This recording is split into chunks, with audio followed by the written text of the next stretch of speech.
Okay. And what's interesting about that is, though, their work ties into what's called the ninth wave of consciousness that's hitting the planet right now. Right. And so it's not surprising almost that Pancho is tied to the nine, because he's wanting to come out and share information and do his work. One thing that I found interesting, and I'm not really that much into numerology, but 9 teeth on the top and 9 teeth on the bottom, that's 18, and if you add 8 plus 1, that gives you another 9.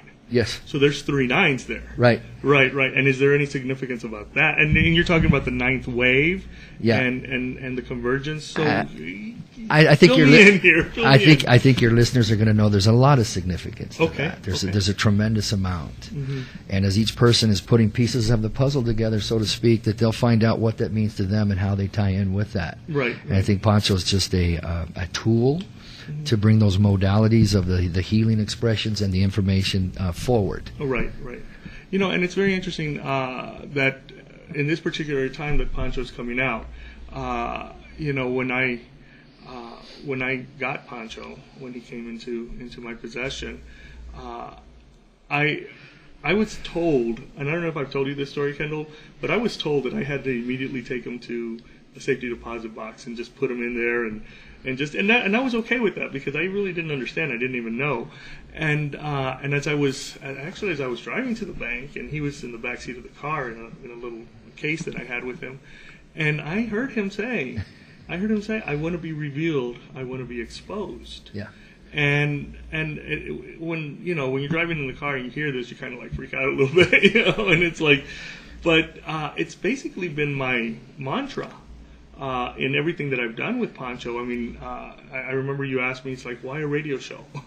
A couple of days ago, or when we saw each other, you said, why did you decide to do a radio show?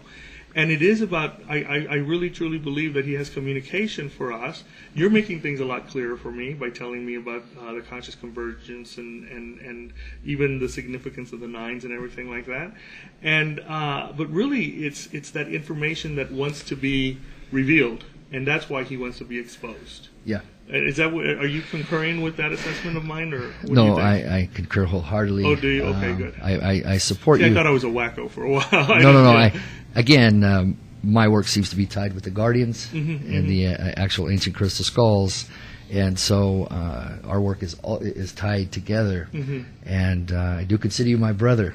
So, thank you. I consider you my brother. Also, and I really am so excited because your openness to the information that is coming and what that's going to mean as we move forward. So let's talk about that a little bit, because I know that a lot of our listeners and myself too. Let's talk about the Mayan calendar and 2012. I've told you this before. My family's from that region. Yeah. My father, my grandfather, my grandmother, they're from Merida. Well, it's little towns outside of Merida.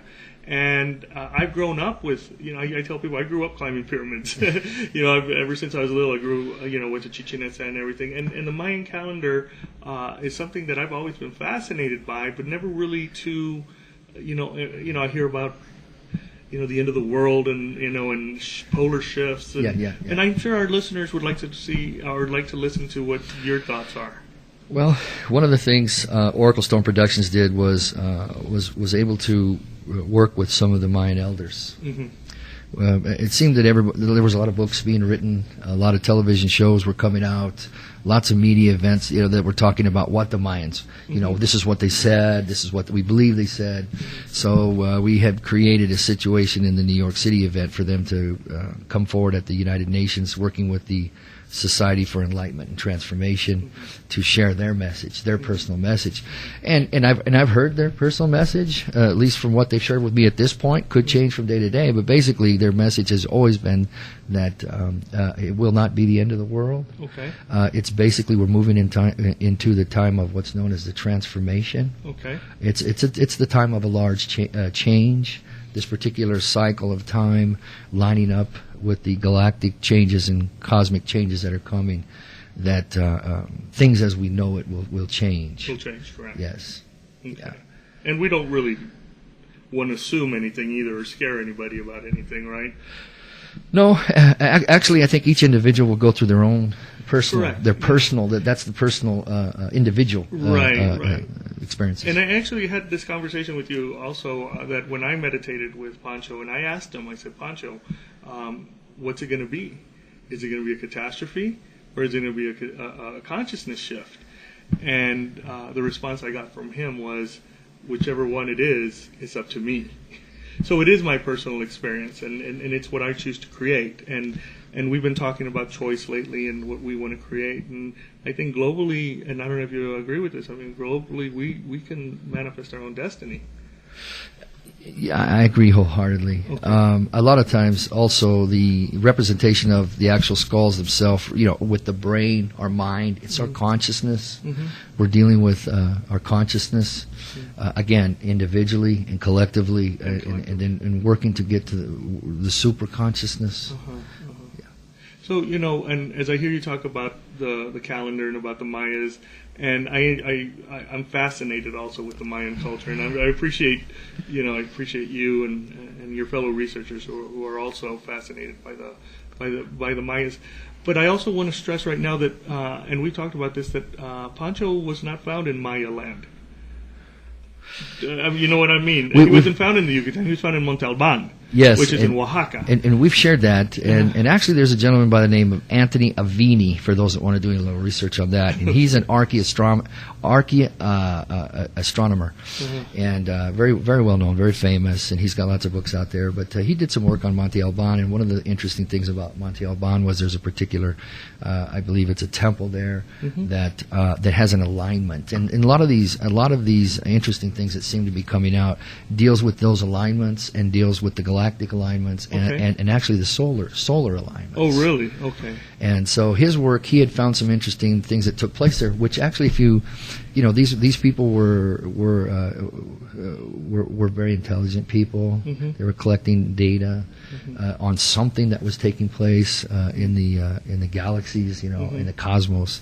And so with Pancho, one of the connections, I believe, that seems to be at least coming forward, and we're worth looking into for some more research, is that in Ohio there's a group of a mystery school, Cahokia, Cahokia, Cahokia Mystery School.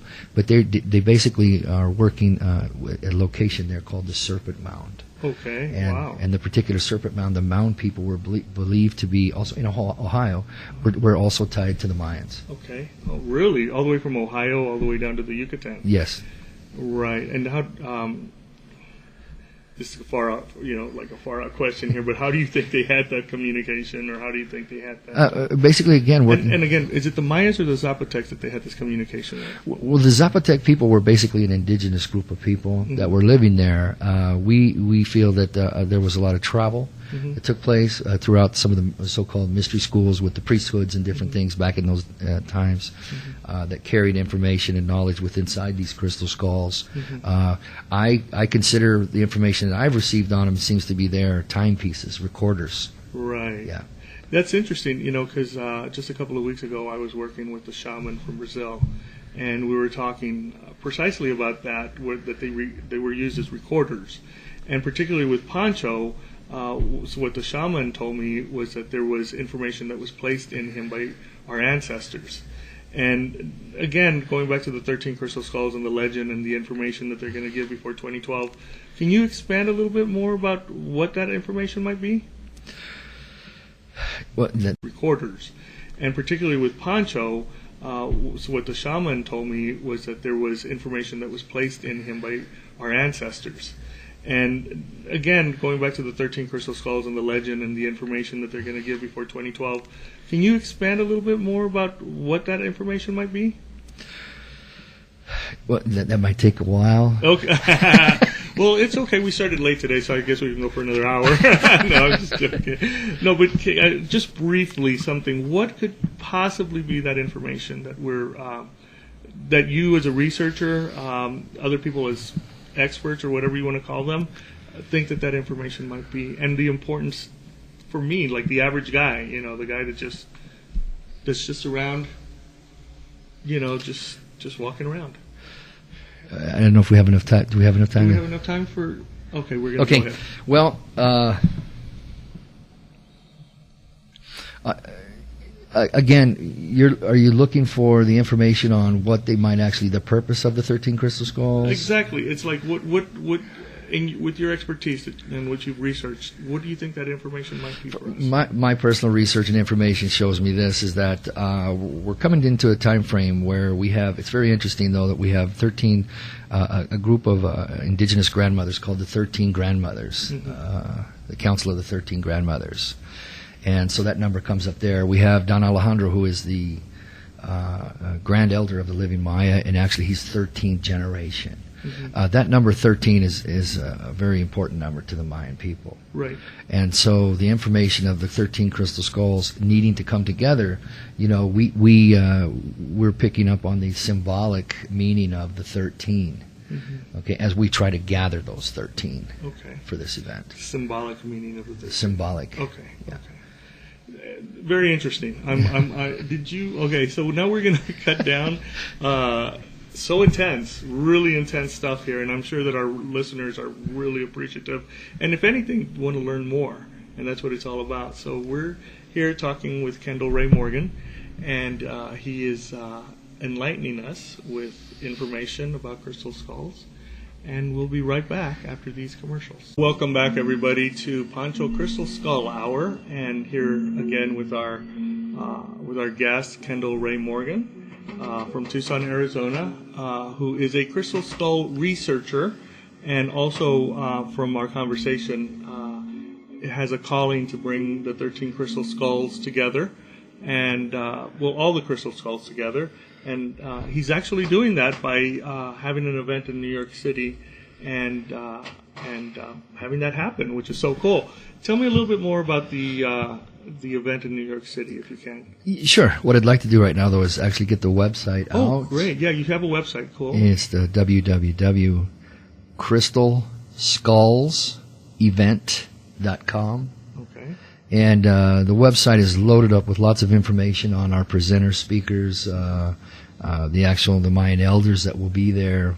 Lots of details on the event, and that's www.crystalskulls with an S, event.com. And I'm glad that you mentioned the S after event, because when I was looking for it, I forgot to put the S, and I didn't. So it's events.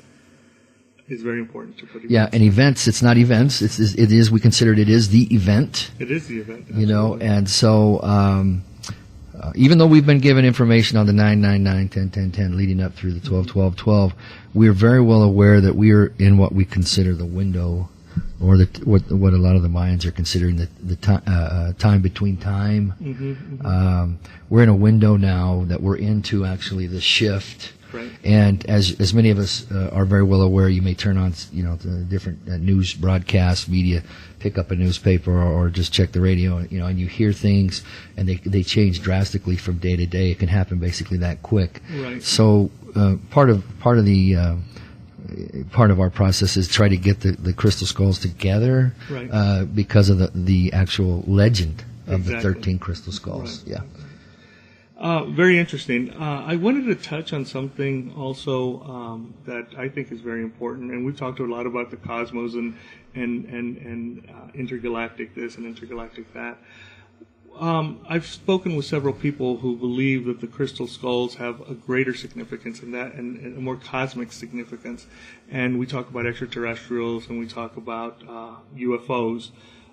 Can you give a little bit of information about that? Yes, some of the work that Fr. Nick Nasarino has done is in some of the research that he's done. There's actually been UFOs that have been actual ships that have been seen and photographed inside the skulls. Oh, really? And so he has that in Mr. Fr. Nick Nasarino has a personal archive that's stored with lots of these images and videos that he's taken of his work. Yeah. Really? And so what do you believe about that? Or do you think that they might come from outer space? And not just from outer space. And I've also heard people talk about Atlantis and Lemuria. What's your assessment on that? Well, and that can go pretty far I know, too. that It can can go go deep. pretty I know far, we too, got an yeah. hour here, but I'm gonna try to Yeah. get it to as soon as get to the I'm point. trying to take full advantage of you because you are so knowledgeable about this.